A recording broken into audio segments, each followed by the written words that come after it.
دشمن سے تو نے بائیکاٹ کیا، مشرک سے اللہ کی مدد آ گئی، دشمن ہلاک ہو گیا، تو اب خاموش کیوں بیٹھتا ہے؟ اب جس مسئلے کی خاطر تو نے ان سے بائیکاٹ کیا وہ مسئلہ بیان کر۔ وہ کیا؟ قل هو اللہ احد، قل کہہ دیجئے هو اللہ احد۔ ہوا ضمیر کا مرجع کدھر ہے؟ طلباء یہی پوچھتے رہتے ہیں نا، ضمیر کا پہلے مرجع چاہیے بھائی۔ قرآن کے لیے علامہ نیلوی شاہ صاحب نے عجیب نقطہ لکھا ہے، وہ فرماتے ہیں 6 چیزیں ایسی ہیں کہ ان کی طرف مرجع ذکر کیے بغیر ضمیر لوٹائی جاتی ہے۔ کتنی چیزیں؟ ان کے لیے مرجع ہونا ضروری۔ ایک، اللہ، کیا؟ اللہ۔ کیوں؟ اللہ ہر وقت انسان کے ذہن میں ہوتا ہے۔ اسی طرح نمبر 2 رسول، اللہ کے پیغمبر۔ نمبر 3 قرآن۔ نمبر 4 تلوار، شاعری میں تلوار کا ذکر نہیں ہوتا، ویسے ہی ضمیریں لٹائی دی جاتی ہیں۔ نمبر 4 محبوب، کبھی غزل آپ پڑھتے ہیں تو ضمیریں لٹائی جاتی ہیں لیکن محبوب کا ذکر بھائی وہ ذہن میں ہوتا ہے۔ اور نمبر 6 مصنف، کیا؟ ہاں، کتاب کا مصنف۔ ٹھیک ہو گیا؟ فرمایا قل هو اللہ احد، یا پہلے مرجع ہے کیا؟ مشرکین نے سوال پوچھا تھا کہ ان سب لنا ربکا، ہمارے تو معبودوں کے باپ دادا بھی ہیں، شجر نسب بھی ہیں، فلاں کا بیٹا ہے، فلاں کا باپ ہے، فلاں کا بھائی ہے، آپ کا رب کس سے پیدا ہوا؟ یا ہمارے معبود کا تو ہمیں معلوم ہے یہ لوہے کا ہے، یہ پیتل کا ہے، یہ تانبے کا ہے، لکڑی کا ہے، گارے کا ہے، سونے کا ہے، چاندی کا ہے، آپ کا رب کیسے ہے؟ فرمایا میرا تعارف پوچھتے ہیں، قل کہہ دیجئے هو اللہ احد، جس اللہ کے بارے میں پوچھا وہ احد یکتا ہے۔ کیا ہے؟ ایک احد ہوتا ہے، ایک واحد ہوتا ہے۔ کیا؟ احد توحد ذات کے لیے آتا ہے اور واحد توحد صفات کے لیے آتا ہے۔ تو معنی کیا ہے کہ اللہ احد اور واللہ اللہ، اللہ ذات میں بھی یکتا ہے، صفات میں بھی یکتا ہے۔ ٹھیک ہو گیا؟ اللہ احد، اللہ الصمد۔ بلکہ اگر یہ سورت کو دیکھو تو یہ سورت کا ہر آنے والا جملہ پہلی کی تفسیر ہے۔ فرمایا اللہ احد ہے، تو احد کس کو کہتے ہیں؟ فرمایا اللہ الصمد، احد وہ ہوتا ہے جو بے نیاز ہوتا ہے۔ کیا؟ تو یہ بے نیاز کا معنی کیا ہوتا ہے؟ بے حاجت۔ کیا؟ ہاں، بے حاجت۔ اور صمد، الصمد الذی یصمد الیہ فی الحوائج، صمد وہ ذات ہے کہ حاجتوں میں اس کی طرف رجوع کیا جاتا ہے۔ اچھا، تو صمد کون ہوتا ہے؟ فرمایا احد وہ ہے جو صمد ہے، جو بے حاجت ہو۔ اچھا، تو صمد کیا ہے؟ فرمایا صمد وہ ہے لم یلد ولم یولد ولم یکن لہ کفوا احد، لم یلد، نہ اس نے کسی کو جنا ہے، کوئی اس کا ولد نہیں ہے، ولم یولد، اور نہ وہ جنا گیا، کوئی اس کا والد نہیں ہے، نہ اس کا ولد ہے نہ اس کا والد ہے۔ ولم یکن لہ کفوا احد، کوئی اس کا ہمسر اور شریک بھی۔ معبود اللہ کے سوا اگر تسلیم کیے جائیں کتنی صورتیں ہوں گی؟ 3 صورتیں، یا اللہ سے اوپر درجے کا، یا اللہ کے برابر درجے کا معبود، یا اللہ سے کمتر درجے کا۔ کیا؟ فرمایا لم یلد، اس نے کسی کو جنا نہیں ہے، تو بیٹا نیچے درجے کا ہوتا ہے۔ فرمایا اس کا نیچے درجے کا بھی کوئی الہ نہیں، اس کے سوا کوئی معبود نہیں۔ لم یولد، وہ کسی سے پیدا بھی نہیں ہے، تو باپ انسان سے اوپر ہوتا ہے، تو فرمایا اس سے اوپر درجے کا بھی کوئی الہ۔ پھر کون سی صورت رہ گئی؟ برابر۔ فرمایا لم یکن لہ کفوا احد، کوئی اس کے برابر بھی نہیں ہے، ہمسر بھی نہیں ہے۔ اچھا، اتنا بڑا قرآن آپ نے سینے میں محفوظ کر لیا، اتنی بڑی توحید کا خزانہ آپ نے سمیٹ لیا، اب گھروں کو جاؤ گے، دشمن بھی ہزاروں ہوں گے، شیطان بھی یہ تہیہ کر لے گا، میں نہیں چھوڑوں گا ان کو۔ فرمایا فکر نہ کر، آخر میں 2 باڈی گارڈ بھی لے جا۔ کیا؟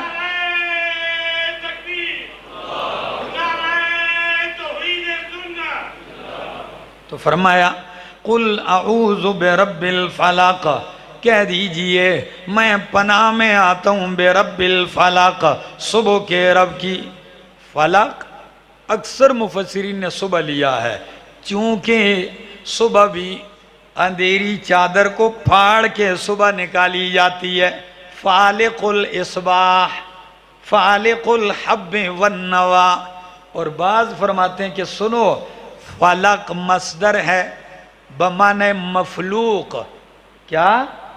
فلق مصدر بمعنی مفلوق، اور مفلوق بمعنی مخلوق، تو معنی ہوگا اعوذ برب الفلق، میں پناہ میں آتا ہوں مخلوق کے رب کی۔ ہاں، جو مخلوق کا رب ہے میں اس کی پناہ میں آتا ہوں۔ من شر ما خلق، ہر اس چیز کے شر سے جو اس نے پیدا کی ہے۔ تو ہر اس چیز کے شر سے جو اس نے پیدا کی ہے، اس نے تو اتنی چیزیں پیدا کی ہیں کہ ان میں شر نہیں بھی ہے۔ انبیاء، صلحاء، ہزاروں ایسی چیزیں ان میں شر، تو مانا کرو من شر ما خلق، اے من شر ذی شر۔ کیا؟ شر والی چیزیں جو ہیں ان کے شر سے۔ جتنی چیزیں اللہ نے پیدا کی ہیں اور ان میں کیا ہے؟ شر ہے، تو ان کے شر سے میں پناہ میں آتا ہوں اللہ کے۔ وَمِن شَرِّ غَاسِقٍ إِذَا وَقَبَ، اور اندھیری رات کے شر سے، اذا وقب، جب وہ چھا جائے۔ کیا؟ جب وہ چھا جائے۔ تو رات ما خلقہ میں رات نہیں آئی تھی جی؟ اس کو کہتے ہیں تخصیص بعد تعمیم۔ رات کو خاص اس لیے کیا کہ عرب کہتے ہیں اللیل اخفی للویل، اللیل اخفی للویل، رات اپنے اندر بڑی تباہیاں لیے ہوئے چھپائی ہوتی ہے۔ رات اپنے اندر بڑی تباہیاں لیے ہوتی ہیں۔ بیماری زور رات کو پکڑتی ہے، شر جراثیم رات کو زیادہ پھیلتے ہیں، ڈاکٹر بھی کہتے ہیں، حکیم بھی۔ اور صبح دھوپ پڑتی ہے تو جراثیم کیا ہوتے ہیں؟ مر جاتے ہیں۔ شیاطین رات کو کھلتے ہیں، عموماً یہ حرکت میں آتے ہیں۔ چور چوری کے لیے رات کا، ڈاکو رات کا، شرابی مجلسیں لگانے کے لیے رات کا انتخاب کرتے ہیں۔ تو فرمایا خصوصاً رات کے شر سے۔ وَمِن شَرِّ النَّفَّاثَاتِ فِي الْعُقَدِ، گروں میں پھونکنے والیوں کے شر سے۔ یہ مؤنث کا صیغہ کیوں ہے؟ مؤنث کا صیغہ یہ نہیں ہے کہ یہ کوئی عورتیں ہیں، لیکن عموماً عورتیں یہ کام کرتی ہیں، لیکن یہاں عورتیں ہی نہیں، من شر النفوس النفاسات، نفوس کیا ہیں؟ وہ مؤنث ہے۔ تو فرمایا ایسے نفسوں کے شر سے جو گروہ میں پھونکتے ہیں۔ تو آپ کے اوپر لوگ کیا کرنا چاہیں گے؟ جادوگر ٹونے کرنے والے بھی شروع ہو جائیں گے۔ فرمایا آپ شر سے پناہ مانگے، کچھ بھی نہیں کر سکتے۔ اچھا، یا نفاسات سے مراد ایسے لوگ ہیں، میرے شیخ یہ بھی مانا کرتے ہیں کہ جو لوگوں کی گٹھ جوڑ اجتماعیت کو توڑتے ہیں۔ جس طرح گرہ کھولتے ہیں نا، تو گرہ سے مراد آپ کی مضبوط جماعت ہے، موحدین کا گٹھ۔ کچھ منافق لوگ جا کے اس کو توڑتے ہیں پھونکے مار مار کے۔ سمجھ میں آ گئی؟ تو عقد مضبوط ہو، کئی منافق آئیں گے اور اس کو کیا کریں گے؟ توڑیں گے۔ قرآن میں آپ نے اجتماعیت سیکھی، ایسے لوگ توڑیں گے، ان کے شر سے بھی کیا مانگی گئی ہے؟ پناہ مانگی گئی ہے۔ وَمِن شَرِّ النَّفَّاثَاتِ فِي الْعُقَدِ وَمِن شَرِّ حَاسِدٍ إِذَا حَسَدَ، خاص کر حاسد کے شر سے، اذا حسد، جب وہ حسد کرے۔ تو صرف من شر حاسد نہیں کہہ دیتے نا، اذا حسد کیوں لگایا؟ اذا حسد اس لیے لگایا کہ حاسد جب تک کہ حسد کے تقاضے پہ عمل نہ کرے تو خود اسی کو تکلیف ہوتی رہتی ہے، لیکن جب اس کے مطابق عمل کرنے لگتا ہے پھر آپ کو نقصان پہنچائے گا۔ تو فرمایا جب وہ حسد کرنے لگے، اللہ ہمارے دلوں کو حسد سے پاک کر دے۔ بہت بڑی بیماری ہے. نیک و بد اس میں شریک ہیں، روزے دار تہجد گزار اس میں شریک ہیں، جاہل اور عالم اس میں شریک ہیں، ٹھیک ہے نا، مر اور عورتیں اس میں برابر کی شریک ہیں، مولوی اور پیر سارے اس میں شریک ہیں. یہ وہ بیماری پڑی ہے. شر حاسد اذا حسد. فرق یہ ہے کہ حسد اب ہر طبقے کا اپنے اپنے لیول کا ہے. تاجروں کا بازار میں ایک دوسرے کے ساتھ حسد یہ الگ درجے کا ہے. سیاسیوں کا ایک دوسرے کے ساتھ حسد یہ الگ درجے کا ہوتا ہے. اور عورتوں کا حسد آپس میں وہ ایک الگ نوعیت کا ہوتا ہے. عورت نے دکاندار سے کہا بھائی صاحب ایسا سوٹ دے، ایسا سوٹ ایسا. انہوں نے کہا بہن جی کیسا سوٹ؟ کہتی اور نہیں پتا، بس ایسا ہو کہ میں پہن لوں تو پڑوسن کو آگ لگ جائے. تو ان کا اپنے لیول کا حسد ہے، اور ہم مولویوں کا، ہاں جی آپ کہیں گے اپنے آپ کو پارسا کہتے ہو، تو ہمارے حسد اپنے لیول کا ہے. اور امام ابن تیمیہ رحمہ اللہ فرماتے ہیں الحسد مرض من امراض النفس، یہ دل کی بیماریوں میں سے ایک بیماری ہے. وَهُوَ مَرَضٌ غالب، یہ بہت غالب بیماری ہے. یہی وجہ ہے کہ لوگوں نے محاورہ مشہور کر دیا ہے ما خلا جسد من حسد، کوئی جسد حسد سے خالی نہیں. کوئی جسد، فرق کیا ہے؟ کہتے ہیں فرق صرف اتنا ہے الکریم یخفیہ واللئیم یبدیہ. ہاں شریف آدمی اس کو دباتا ہے، کوشش کرتا ہے. حسد پیدا ہو بھی جائے تو اس کو کیا کرتا ہے؟ دباتا ہے. انسان ہے، کمزور ہے، ہمارے اندر بھی سب کے اندر حسد آتا ہے، لیکن اس کا علاج دباؤ. اس کو دبانے کا ایک طریقہ، میرے دل میں حسد پیدا ہو گیا ہے جی مولانا فیض اللہ صاحب کے لیے ہیں، تو میں علاج کیا ہے؟ تو حسد میں شروع کر دوں گا اللہ اس کی دنیا بھی اچھی کر دے، اللہ آخرت بھی اچھی کر دے، بس دعاؤں میں لگ جاؤں گا تو میرا وہ ضمیر مارا جائے گا. کسی کی گاڑی دیکھی حسد پیدا ہو گیا، فوراً اس کا ادھر علاج کر دیا اللہ نصیب کر دے، اللہ اس سے بھی اچھی دے دے. جب یہ اس کا علاج کرے گا تو یہ ختم ہوتا جائے گا.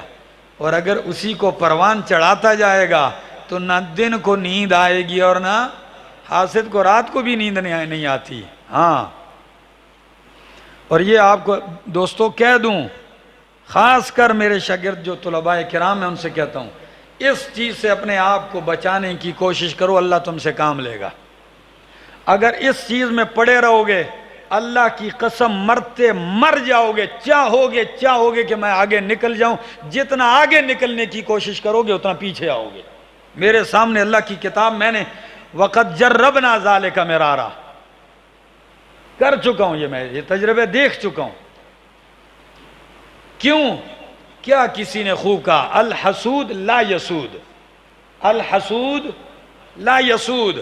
حسود کو فائدہ کبھی قیادت نہیں ملتی، سیادت اس کو نہیں ملتی. وہ چاہے گا میں بڑا بن جاؤں، نہیں بن سکتا، مر جائے گا ساری زندگی اس کے تمنا میں. اور یہ تو خیر اپنا نقصان الگ ہے. فرمایا کہ لا یزال الناس بخیر، موجم کبیر کی حدیث، لا یزال الناس بخیر، لوگ ہمیشہ خیر پر رہیں گے ما لم یتحاسدوا، جب تک وہ آپس میں حسد نہیں کریں گے خیر میں رہیں گے. اور جس دن ان کے اندر یہ بیماری آ جائے گی تتر بتر ہو جائیں گے، ہمیشہ یہی سوچتے رہیں گے، مل کے کام کرنے کے بجائے نہیں بلکہ کام کرنے والوں کی ٹانگیں کھینچنے میں ساری زندگی لگا دے گا. اچھا دوسری حدیث سن لو، سنن نسائی کی ہے. فرمایا لا یجتمعان فی قلب خصلتان لا یجتمعان فی قلب عبد، دو باتیں کسی بندے کے دل میں جمع نہیں ہو سکتی. کتنی؟ وہ کون سی ہیں؟ الایمان والحسد، ایک ایمان اور دوسرا حسد ہے. اللہ ہمیں اس موذی مرض سے محفوظ فرمائے. یہی وہ جرم ہے، پہلا گناہ بھی اسی وجہ سے ہوا ہے. آدم علیہ السلام کے سامنے سجدہ نہیں کیا تو کس وجہ سے؟ آسمانوں میں بھی پہلا گناہ اسی حسد سے ہوا ہے، زمین میں بھی سب سے پہلا گناہ اسی حسد کی وجہ سے، بلکہ سب سے پہلا قتل بھی کہ قابیل نے حابیل کو کیوں قتل کیا؟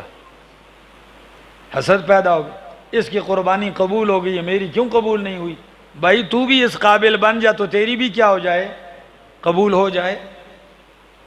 یہ تو رب سے اپنی قبولیت کا سوال کیجئے، کسی کے ساتھ کیا حسد۔ اور یہ بھی آپ کو بتا دوں، حاسد کا جھگڑا رب سے رہتا ہے، تو رب سے جھگڑنے والا کبھی کامیاب ہو سکتا ہے؟ رب ایک کو نواز رہا ہے اور آپ کو تکلیف ہو رہی ہے، تو دو باتیں، ایک تو رب کا مقابلہ کرنا چاہ رہا ہے اور دوسرا رب کے فیصلے کو رد کرنا چاہ رہا ہے۔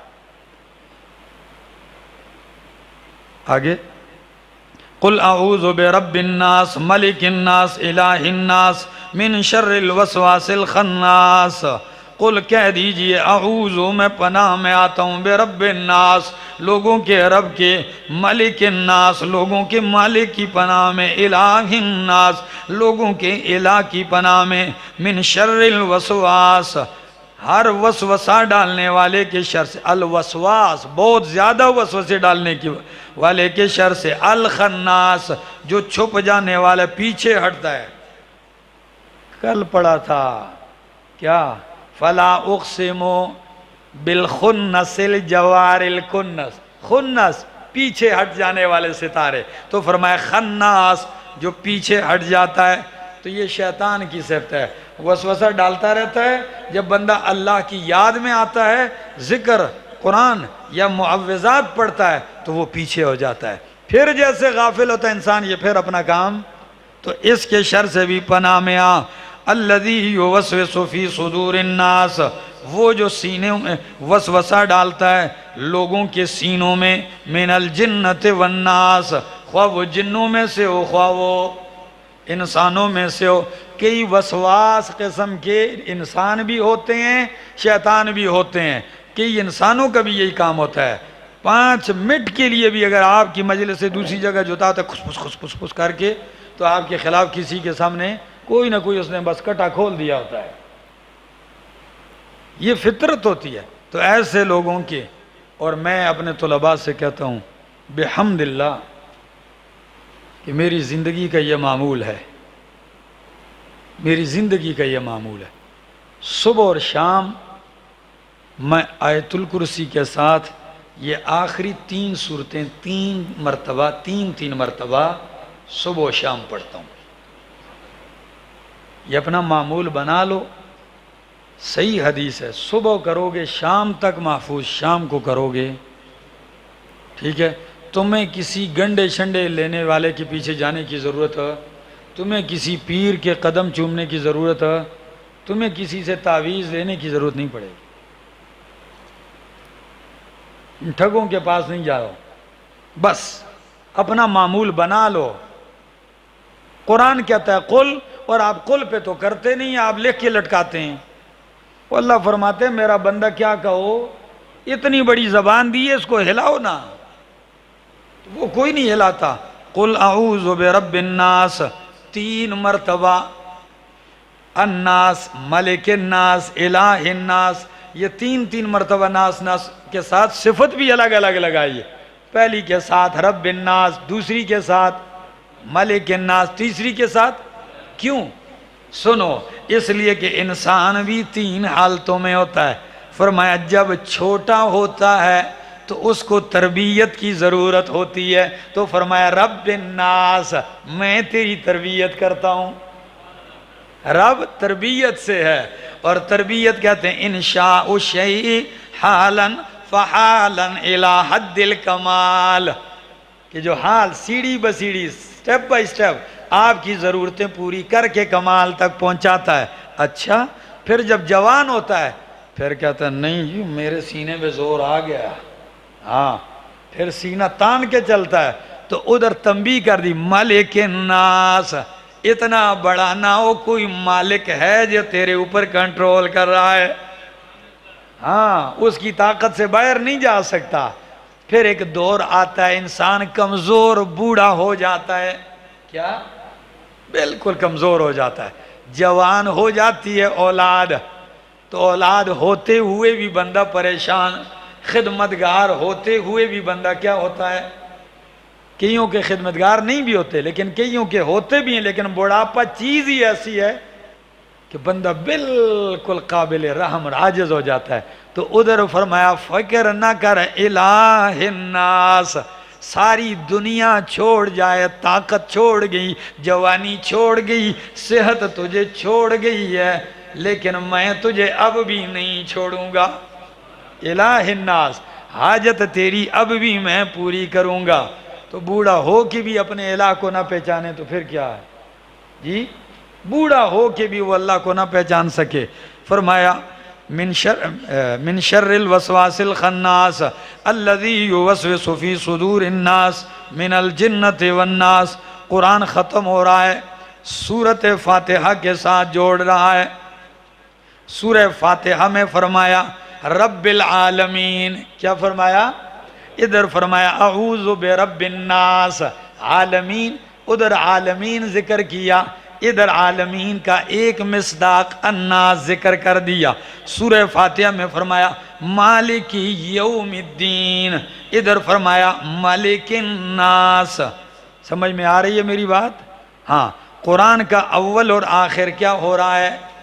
پورا قرآن ختم ہو کے اب تھوڑا سا ابتدا کر لیں تاکہ یہ شیطان خوش نہ ہو کہ شکر ہے جی قرآن بند کر دیتا ہے چھٹی، تو یہ شیطان کی تمر توڑنے کے لیے بسم اللہ اس لیے شروع کرتے ہیں کہ نہ بدبخت، ہم قرآن چھوڑنے والے۔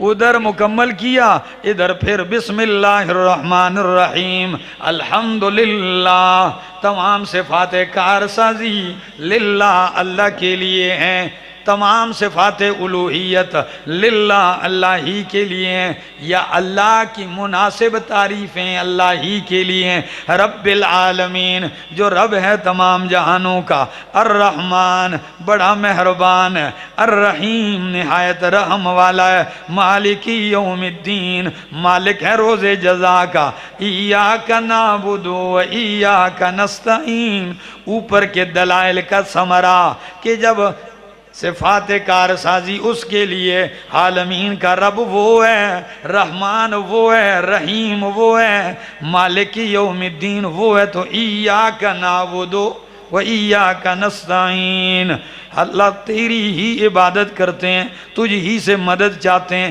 اہدنا الصراط المستقیم، تو تیری ہی عبادت کرتے ہیں، تجھ ہی سے مدد مانگتے ہیں۔ یہ صراط مستقیم ہے کہ نہیں؟ تو مانا کرو اب اہدنا الصراط المستقیم، اللہ اسی صراط مستقیم پہ اب ہمیں مضبوط کر دے۔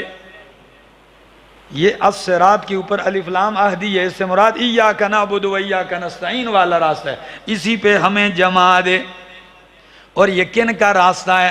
صراط الذین انعمت علیہم، ان لوگوں کا راستہ ہے جن پر تو نے انعام کیا ہے۔ اور انعام کن پہ کیا ہے؟ اولئک مع الذین انعم اللہ علیہم من النبیین والصدیقین والشہداء والصالحین وحسن اولئک رفیقا غیر المغضوب علیہم ولا الضالین، نہ وہ لوگ جن پہ غضب ہوا، ولا الضالین، اور نہ ان لوگوں کا راستہ جو گمراہ ہوئے۔ آمین۔ اللہ ہماری یہ التجا قبول فرما۔ میں آخر میں عبدالقدیر، اچھا تھوڑا آپ انتظار کریں، ہم نے چونکہ یہ میرے طلباء کرام جو ایک روحانی اولاد ہوتی ہے، اور اولاد میں نے تو دیکھا ہے اولاد سے بڑھ کر محبت انسان کو ہوتی ہے۔ پھر قرآن کا شاگرد، ہم رمضان میں 6-7 گھنٹے، کل ہم صبح بیٹھے تو 3 بجے یہاں سے میں درس دے کے اٹھ کے گیا ہوں، تو ان کی چاہت بھی تھی اور میری اپنی چاہت بھی تھی کہ ان کو ایک رومال سے ان کی دستار بندی کر دی جائے۔ دستار بندی کا یہ مقصد نہیں ہے، دستار بندی احساس ذمہ داری ہے۔ کیا احساس ہے؟ ہمارے ہاں پٹھانوں میں نے دیکھا ہے جب عورتیں پانی کا گڑا یا مٹکا لاتی ہیں تو اس کے نیچے ایک چیز رکھتی ہیں، پشتو میں اس کو کہتے ہیں منجلہ، پتہ نہیں اردو میں مجھے نام نہیں آتا، ان کو میں اس کو کیا کہتے ہیں جی، پشتو اردو، اچھا اچھا اردو میں بھی منجیلہ ہی کہتے ہیں، پروڑی ان کو بھی چاہتے ہیں نا جی، کینو، ہاں تو دیکھو ماشاءاللہ کتنے لغات نکل آئی ہیں تو وہ اس کی نیچے رکھا جاتا ہے، سر پہ پہلے وہ رکھا جاتا ہے، پھر گڑے کا بوجھ رکھا جاتا ہے۔ یہ ان کو اپنے شاگردوں کو پہنانے کا مقصد صرف یہ ہے کہ آپ نے قرآن پڑھ لیا، اب اس بوجھ کو اٹھانے کے لیے تیار ہو جاؤ، اب آپ کے سروں پہ یہ بوجھ آ گیا ہے، اب آپ نے جا کے قرآن کی خدمت کرنی ہے، انشاءاللہ کرو گے؟ تو آپ بولتے نہیں ہیں، کرو گے کہ نہیں؟